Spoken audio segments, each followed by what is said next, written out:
Prvo vprašanje, Vesna. Glavnino AU procesa, se pravi, Pino Počij je ustvarjal pred 50, je začel recimo s tem AU procesom, k svojim delom se navezuješ na ta AU proces njegov, ne, kot si zadnjič omenila, in je ustvaril pred 50 leti recimo, ali pa še prej, no. Kako vidiš pa zdaj to časovno distanco med tvojim delom in delom teh umetnikov, tudi Pina Počija v 70 letih prejšnjega stoletja? Ja, meni se zdi, mislim, to zelo zanimivo v bistvu gledati pač nek ta razvoj umetnosti, ne. In itak se mi zdi, da vsa umetnost, ki nastaja, vedno nastaja tudi z nekim ozirom na preteklost, na stvari, ki so bile pač že narejene, ne. Se mi zdi to nek čist normalen proces oziroma, ja, pač, ali pa način dela, da umetnice, umetniki pogledamo, kaj je bilo narejeno pač v preteklosti, ne, in iščemo neke navdih, pa tudi recimo neko informiranje, se pravi neko znanje, nekaj je bilo že narejeno, ne. Tako da jaz sem mi je bilo zelo zanimivo v bistvu gledati te stvari, ki jih je Pino delal. In tudi se mi zdi tako pač sploh pri neki umetnosti, ki se odziva na vsak dan ali pa pač na neko aktualno družbeno situacijo, se seveda tudi nek ta duh časa potem pozna, ne. In to pač, ko danes gledamo pač stvari, ki so bile narejene, ne vem, leta 77 ali pa še prej, ne, se vidi pač od tega recimo, ne, kakšen medij je bil uporabljen do pač tudi nekega tega pristopa pač ljudi, ker to je res bilo takrat nekaj posebenega, da je ljudi spraševal, recimo vključeval publiko, šel na ulico recimo, ne, da so bili mogoče malo drugačni odzivi, kakor pa bi bili danes recimo, ne. Hkrati pa ja, zanimivo gledati pač čisto predvsem dokumentacijo, no, pa arhiv se mi zdaj zelo zanimivo, tudi dostop, ki ga ponavadi nimaš, a ne, če ti greš gledati razstavo v galerijo, pač vidiš samo te umetniška dela, ki so končni produkt, a ne, če pa greš, pač imaš to možnost raziskovanja arhiva, pa vidiš tudi vse neke te vmesne faze, se pravi neke pripravljalne skice, pa pač ta cel proces pa razmišljanje recimo lahko imaš nekako vpogled v to, no. Se pravi, Pino Počij je seveda ustvarjal pred 50 leti recimo ta proces v drugačnem svetu, v svetu hladne vojne. Kako se zdaj te geopolitične spremembe odražajo po tvojem v našem svetu, zdaj tej umetnosti, danes sodobne umetnosti? Mislim, se mi zdi tako, na nek način pač, ja, je minil 50 let, ampak se spet vračamo v to bipolarnost, ne, zdaj pač odkar je vojna v Ukrajini, se mi zdi še toliko bolj izrazito, da se spet neka ta, se pravi, ja, dva pola oziroma neke te strah pred tudi atomska grožnja spet prisotna, ki mogoče nekaj časa ni bila tako izrazita. Tako da tle se mi po eni strani ne zdi nič novega. V resnici smo naredili nek obrat in smo prišli nazaj v isto situacijo. Po drugi strani pa ja, se mi zdi, da pač je itak pač umetnost, mislim, seveda, odvisno je od umetnic pa umetnikov, ne, kaj jih zanima, ampak tisti, ki nas zanimajo pač nek odraz sodobne družbe ali pa pač trenutna politična situacija, se bomo pač odzivali na to, kar se nam zdi, da je trenutno aktualno. Se pravi, Pino Počij je naslavljal podobne probleme v svojem procesu današnjem, kot praviš, so dejansko smo se vrnili, oziroma nikoli nismo odlepili od tega. Mislim, problem je zdaj izpred 50 let, terorizem, hrup, onesnaževanje, kaj je umetnosti, recimo se ukvarjal z njimi Pino Počij. V tvojem delu Solidarnost, ki je nastala seveda kot rezultat tvojega raziskovanja, tu rezidenci na potovanje Arte Utile, se navezuje na kot rečeno, na Počijev proces, AU proces, da imaš ti zdaj tu novo temo Solidarnost. Zakaj se ti ravno zdaj ta tema zdi tako pomembna za današnji čas? Ja, meni je bilo v bistvu zanimivo, ko sem brala pač, kako je Pino pristopal, ne, k svojim projektom. On je tam napisal, da pač se mu zdi, da bi umetnost morala naslavljati teme, ki so aktualne za tisti čas, pa tisto družbo, v kateri pač nastaja ta umetnost, ne. In potem sem jaz razmišljala, ja, mislim, to je meni zelo blizu tak način razmišljanja. Pač v svoji pretekli praksi sem podoben pristop že uporabljala, ne.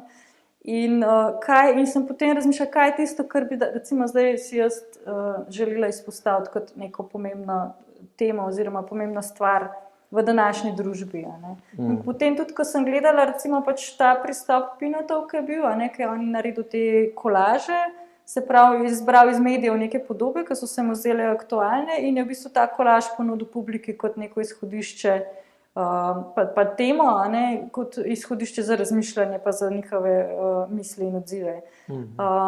Ampak ko sem pač pregledovala te stvari, a ne, se mi zdaj sploh za ene stvari, da so pač bile zelo neke težke teme, pa tudi neke podobe grozne lahko, ne, boleče podobe nasilja. Ne.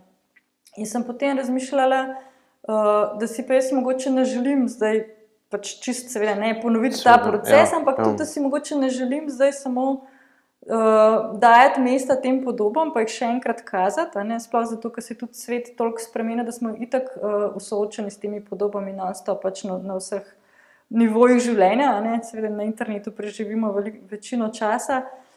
In sem se usmerila bolj v to razmišljanje, kako bi rajš, v bistvu, kako delovati, da bi pač nekako probali delovati v smeri spreminjanja sveta na bolje. A ne. Pač neka mogoče naivna pozicija, ampak se mi zdi, da je saj to, mislim, to tudi bi mene osebno zanimalo, ne, pač ne samo kazati zrcalo, pač vsi vemo, kako je, a ne, in kaj vse je narobe, ampak dajmo raj to energijo porabiti za to, da razmišljamo, kako bi bilo lahko boljše, ne, v kateri smeri moramo delovati, da bi svet bil boljši in tukaj se mi zdelo, da pač solidarnost ena taka stvar, ki nam jo res manjka, ne, ki je pač ključna za to, da družba dobro funkcionira. Vemo tudi iz preteklosti, da so pač primeri ali pa pač seveda tudi vsak dan, ne, kaj je veliko te solidarnosti je prisotne na neki mikroravni, se mi zdi, na nekem medosebnem sodelovanju. Na nivoju družbe pa mogoče ni toliko solidarnost več prisotna, kakor je bila recimo včasih, v času socializma, ki je bil res tudi nek poudarek recimo pač na to skupno, a ne, zdaj sicer bile so dobre in slabe strani, ampak potem se mi zdi, da je bil ta nek družbena tranzicija se zgodila, da se je začel pa poudarjati ta individualizem, da je vsak človek sam najbolj pomemben in da je vse pač odvisno samo od tebe in da si ti v centru vsega in to se mi zdi, da se je zdaj v vseh teh letih, ne vem, 30 letih tako že eskalirali nekako, da je čas, da začnemo spet razmišljati pač nazaj v skupnostih, pa tudi o tem, kako solidarno pač drug z drugim sobivati. Ok, se pravi, po mojem, Pinopodži je izpostavil probleme, ti si pa zdaj dala to rešitev, ne, solidarnost, dejansko rešitev teh problemov. Se pravi, tudi ti z delom solidarnost ne želiš neposredne odzive publike, želiš komunicirati s publiko, gre za tako imenovano participativno umetnost, kako vidiš pa to razvoj te umetnosti, te smeri umetnosti v muzejsko-galerijski umetnosti v zadnjem času? Mislim, ja, saj ta umetnost ima tudi že dolgo tradicijo. Ne. Pino je pač razvil ta koncept arte utile, seveda je bil v tistem času tudi Joseph Beuys pa Fluxus, recimo Beuys in njegov koncept socialne skulpture, ne, se pravi sodelovanja z družbo. In potem recimo tudi naprej v 90-ih recimo ta relacijska umetnost, relacijska estetika, ki mi je bila tudi zelo blizu v času študija, spet sodelovanje s publiko, ne. Tako da se mi zdi, da ima ta umetnost kar dost ene zgodovine že, pa veliko enih projektov je bilo že narejenih. No. Tako da se mi zdi tako čisto legitimna smer umetnosti. Medtem se pravi, to gre za to umetnost, raziskovalno umetnost, medtem ko na področju komercialne umetnosti pa prevladuje se še vedno dela v klasičnih tehnikah. Mislim, meni se zdi, da tako itak vsaka umetnica, umetnik se sam pač odloča, ne, kaj jih zanima. In pač nekatere zanima izdelava objektov in se ukvarja pač neko estetiko, a ne, kar se mi zdi čisto v redu, druge pa zanima pač, ne vem, ukvarjanje z družbo, a ne, tudi pač glede na to, kaj te zanima, se mi zdi, da tudi pa zbereš medij, v katerem ustvarjaš, a ne. In je pač ene umetnice, umetniki imajo pač to neko klasično ateljejsko prakso, ki se mi zdi, da zadnje čase tudi kar dosti v porastu v resnici. Mlada slovenska umetnost je kar, se mi zdi, veliko enih slik se spet proizvaja. No. Ja, po drugi strani pa je pa dejansko tukaj tudi čist en tak zelo banalno vprašanje pač čist finančnih zmožnosti, ki jih imaš kot ustvarjalka, ustvarjalca, ne. Ali imaš možnost sploh imeti atelje, ali imaš sredstva, da recimo, zakaj se ne dela nekih velikih skulptur, zato ker to dejansko rabiš veliko denarja, da to prvič že sam za material in za izvedbo in tudi potem še za skladiščenje tega. Tako da dejansko se mi zdi, da tudi se odraža pač ta situacija, pač kakšne sorte umetnosti se proizvaja, pač koliko imajo nekih finančnih zmožnosti umetnice pa umetniki. Zanima me, ker si omenila Jozefa Beusa v njegovo socialno skulpturo, ali je lahko potem vsak umetnik? Ja, meni se zdi absolutno, ja, ampak zdaj spet vprašanje, to je kompleksno vprašanje, zaradi tega, ker kako gledaš na umetnost, kaj je umetnost, ne? Zdaj, če bi rekla, ne vem, če zdaj, da je vsak seveda ni umetnik, ker vsak ne more razstavljati v galeriji, ne? Če zdaj vzameš galerijo ali pa muzej kot neko merilo, da je to umetnost. Ampak če gledaš pa pač širše, tako kot je recimo Beuys gledal, ne? Je pa dejansko seveda vsak človek, ki nekaj zavestno naredi, ki nek premislek vloži v neko dejanje, v neko izdelavo nečesa ali pa pač tudi, ne vem, premislek, a ne, kakor je Beuys rekel, pač prispeva k tej umetnosti oziroma umetniškem delu, ki je pa pač celotna družba. Ne? Če tako širše gledamo, pa se mi zdi vsekakor, da je vsak človek lahko umetnik. Sprašujem zaradi tega, ker na lanski dokumenti je prevladala ta družbeno angažirana umetnost, ki pa se je v svoji formi povsem odrekla estetiki, kot smo jo poznali. Nekateri govorijo celo o koncu umetnosti. Kako ti vidiš razvoj tega? To se mi zdi mogoče malo pretirana izjava o koncu umetnosti, ali po drugi strani pa se o koncu umetnosti govori že pač ves čas. Umetnosti, kot jo poznamo, ampak kakšno umetnost poznamo? Vse umetnosti so... estetskih formah, kot jo poznamo. Ja, ampak se mi zdi, da, itak je ta umetnost se širi, pač mediji se širijo, različni mediji se uporabljajo. Ne vem, zdaj imaš umetnost, ki se naredi z umetno inteligenco, imaš umetnost pač na internetu, imaš različne medije, tako da to se mi zdi, neka ta zgodovina meščanske umetnosti, ne vem, slike, kipi, to je samo en del umetnosti, ne? Mislim, da ne bo se to kar končalo, ta umetnost bo vedno prisotna, zato ker pač je nek interes in tudi umetnice in umetniki imajo interes to delati, ne? Po drugi strani pa se mi zdi super, da se pač daje prostor v inštitucijah, v galerijah, pa v muzejih tudi drugačne umetnosti, ne samo pač tej meščanski umetnosti iz evropske tradicije, ne? Čim več bo tega, boljš bo, zaradi tega, ker dejansko zato, da se v bistvu prikaže umetnost ustvarjanje tudi drugih, ne samo neke te kolonialne preteklosti, če tako pogledam. Ok, super. Se pravi, spet se ozremo 50 let nazaj v čas ustvarjanja Pina Poggia, vidimo v tistem obdobju, se pravi, poleg stilov visokega modernizma, kot je abstraktna umetnost zaživela politično angažirana participatorna umetnost, z katere en glavnih akterjev je bil tudi Pino Poggi. Se pravi, to v tem, ko smo že govorili, razvoj te umetnosti se dejansko začel takrat z Pino Poggijem, z Josefom Beusom in temi ljudmi. Se pravi, umetnost še vedno, kot smo jo poznali doslej, je umrla, če smo videli dokumentu. Eden razlogov je tudi ta, da je postala globalna in ne izhaja več iz evropske tradicije, ker v tem smislu je pač ta klasična estetika umrla, zmagala je vsebina, vendar je ta pri Pinu Poggiju in pri vas še vedno zavita v neko lepo formo. Kako se pravi gledaš na to umetnost, kjer je sporočilo, parola, politična agenda ugrabila formo? To so kar močne izjave. Zdaj vidim, Vsekakor ne bi rekla, da je umetnost umrla, klasično, s tem se ne morem strinjati. Se mi pa zdi, pač polje umetnosti je vse en polje estetskega, ne?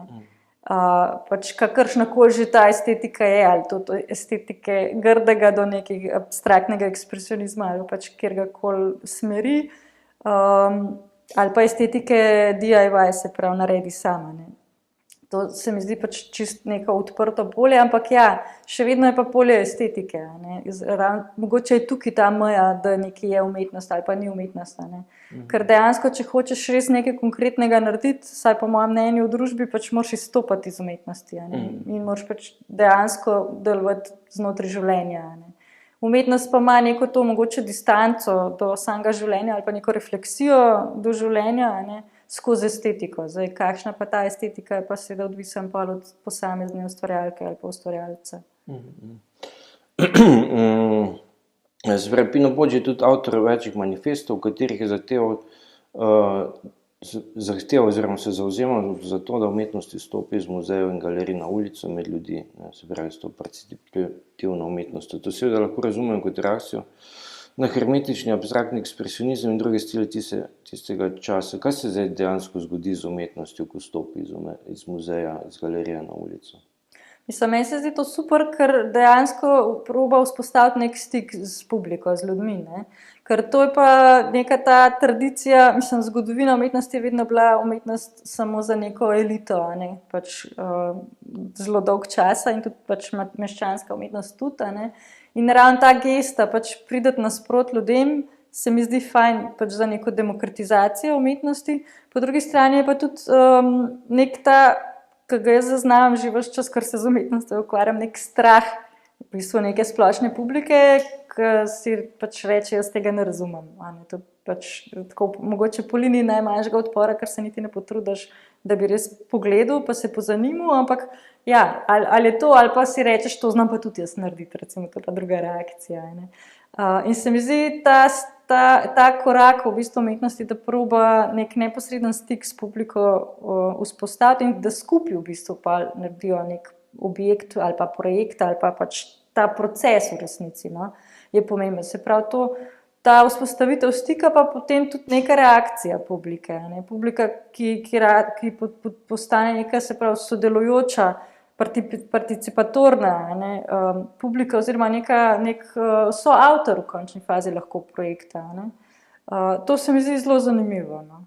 To se mi zdi zanimiva ta izjava, ko praviš, da ker po mojih izkušnjah je tudi takoj, ko umetnost stopi v eni z galerije, ker smo delali že več takih podobnih projektov, je problem to, da ne sem, da ljudje mnogokrat publika to zavrača.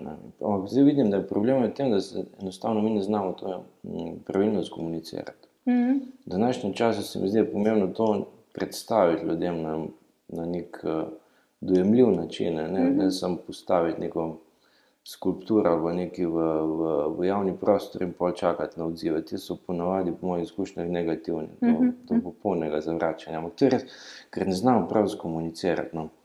V glavnem, se pravi, zdaj se vrnemo na program Rezidenc, potovanje po Arte Utile, ki nastaja v sodelovanju s KGLU, ki hrani pomembno zbirko del Pina Podža, posebej v luči, da se klasičnih umetniških del, kot so slike in kipi, skoraj da ne proizvaja več, čeprav trdiš, da se jih še vedno. Po drugi strani pa zmanjkuje v teh muzejih pa v galerijah prostora za shranjevanje sodobnih umetniških del, ki so v svojih formah kompleksnejši. Kako gledaš na prihodnost zbiranja umetniških del v institucijah, kot so muzeji in galerije, predvsem v luči proizvajanja teh umetniških del, recimo instalacijo ali pa nekih takih del, kot je tvoje, in pa predvsem v tem smislu, da je problem z depoji, s hranjevanjem, pa ta naš način, ko smo ga izumljeni na ta način uživljanja neke zbirke del, kot delamo s temi rezidencami. Mislim, meni se zdi, no, da je sploh to vrstna umetnost, ki ni neka klasičen objekt, slika, kip, da je v bistvu nekako domicil te umetnosti potem muzej v resnici, ne? Se pravi muzejske zbirke. Ne? Ker se pravi umetnost, ki je klasična v tem smislu medija, se pravi slike ali pa neke manjše skulpture, taka umetnost potem lahko kroži na trgu, ne? In si je tudi lažje nekako si predstavljaš, da si pač ljudje kupijo sliko za domov, ne? Za v hišo ali za v stanovanje. Težko si pa predstavljaš, da se bojo kupili zdaj neko dokumentacijo performansa, recimo, ali pa nek del instalacije ali pa nekaj. Ne. To vrstna umetnost v bistvu sodi v muzeje, no, po mojem. In tudi tukaj se mi zdi, da je treba veliko razmisleka dati v to, da se v bistvu hrani, se pravi, ne vem, datoteke v bistvu. Ne. Pač ta umetnost, ki danes nastaja, pač v veliki meri nastaja tudi s pomočjo računalnikov, pa ni zdaj nujno, da je to zdaj neka pač računalniška grafika ali kakorkoli, ampak ja, pač izhodišče te umetnosti potem neka računalniška datoteka, ki jo je treba hraniti. In se potem recimo za potrebe galerije, mislim za potrebe razstave ali nekaj pač na novo recimo naredi print ali povečava ali kakorkoli, ne. Tako da se mi zdi, da bi tukaj bilo fajn in tudi v bistvu, ja, še tudi dokumentacija, ne. Zdaj, ko je postavljena instalacija, ko je nek tak bolj efemerna umetnost, v bistvu se mi zdi zelo pomembno, da se dobro dokumentira, ne. In ta dokumentacija potem ostane v arhivu ali pa v zbirki, ne. Ker govorim ravno iz tega, iz mojih lastnih izkušenj, ker večinoma se razstavna politika današnja, ne, muzej, galerija Slovenije, pa tudi ministrstvo je ne rekel izključno, ampak v veliki meri samo zbiranje teh klasičnih umetniških del, modernističnih slik. Mislim, ja, zato, ker to še to neko mogoče zastarel pogled na to, kaj je umetniška zbirka, ne. Kakšno zbiranje umetnosti, seveda, ker najlažje pač na nek način imeti nek objekt, ki ne rabiš pač nič skrbeti, mislim, ga je treba varovati pa restaurirati, ampak pač točno veš, kaj je, ne? Ali je slika ali je kip, recimo, ne. Pri nekih teh projektih je pa malo bolj zahtevno to, se mi zdi, hranjenje ali nekaj, no, ampak se mi zdi fino delati z zbirkami in tudi zbirke oživljati na ta način, kot ste si zamislili, v bistvu, ja, da se pač... Ker ravno zaradi tega sprašujem, ker to je eden izmed načinov, ker tudi delo Pina Podža je zelo kompleksno, pa tudi, kot praviš, so veliko njegovih del je ohranjenih kot neki načrti, ali kot neki tudi dokumentacija z drugih instalacij ali pa neki. Se pravi, ne gre za izključno ta klasična dela, kipe, skulpture, objekte. Se pravi, da želimo na ta način uživati ali pa na nek način raziskovati to zbirko s temi rezidencami, se pravi, da smo na pravi poti. Ja, meni se zdaj zelo zanimiv projekt. Okay. Se pravi, kako gledaš na razvoj razstav, ko se tudi dejansko navizuje na to v galerijah in muzejih, se pravi razstav teh stalnih zbirk, ali so potem lahko umetniške razstave sploh še dosežejo svoj namen? Na eni strani mislim v tem smislu, da pač na eni strani imamo to zbiranje na teh kompleksnih nekih del, po drugi strani pa to, da se umetnost želi stopiti ven iz galerije. V kakšnem smislu so zdaj še sploh umetniške razstave kot ta sploh še smiselne?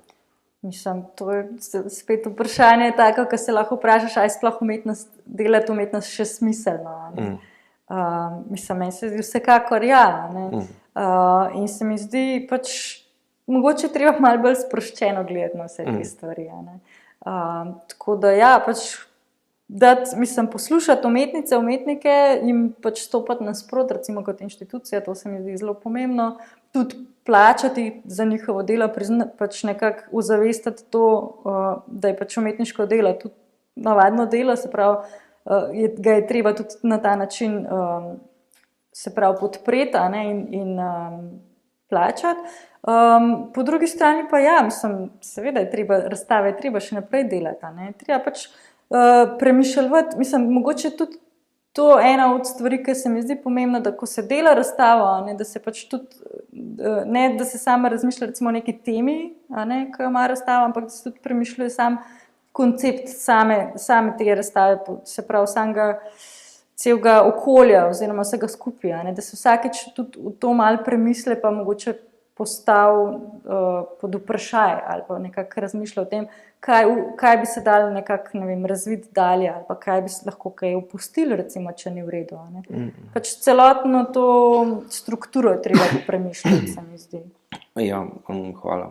Se pravi, še enkrat, da se vrnem k programu teh rezidenc, bo potovanje po Arte Ultile, s katerim želimo spodbuditi razvoj drugačnega mišljenja na nov način, se pravi raziskovanja, zbiranja umetniških del, spremeniti ustaljene vzorce razmišljanja o umetnosti in hkrati pokazati, da je Pino Podža, se pravi umestiti njegovo delo v to umetnostno zgodovino, da je on dejansko en izmed iniciatorjev tega procesa participativne, pititivne umetnosti, hkrati pa želimo oživiti zbirko umetniških del, ki jih hrani Kaglu. Ali se praviš, da to na tak način, to se ti zdi v redu, ne?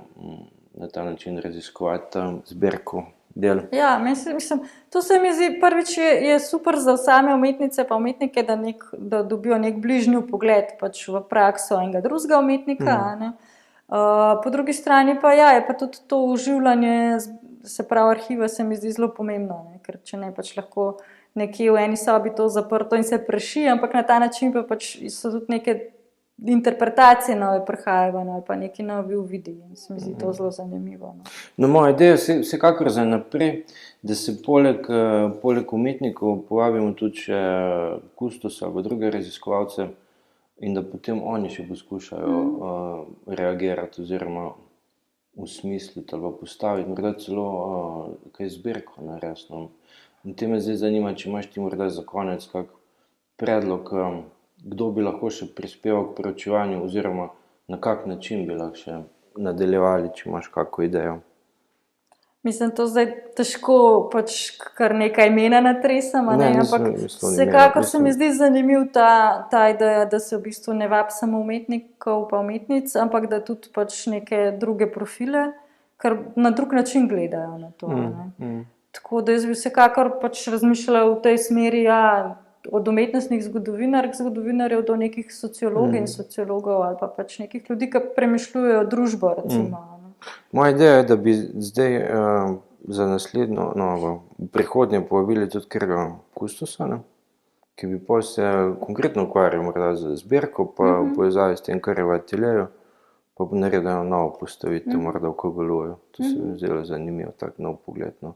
Zaradi tega, ker itak jaz sem dejansko kustos te zbirke v KGL-ju, Pinotove, in dejansko je Pino Podži vedno, mislim, nikoli ni želel, kadar smo pač postavili to stalno postavitev. No. On nikoli ni želel, da se njegova dela pokaže na ta klasičen način, se pravi kot objekt.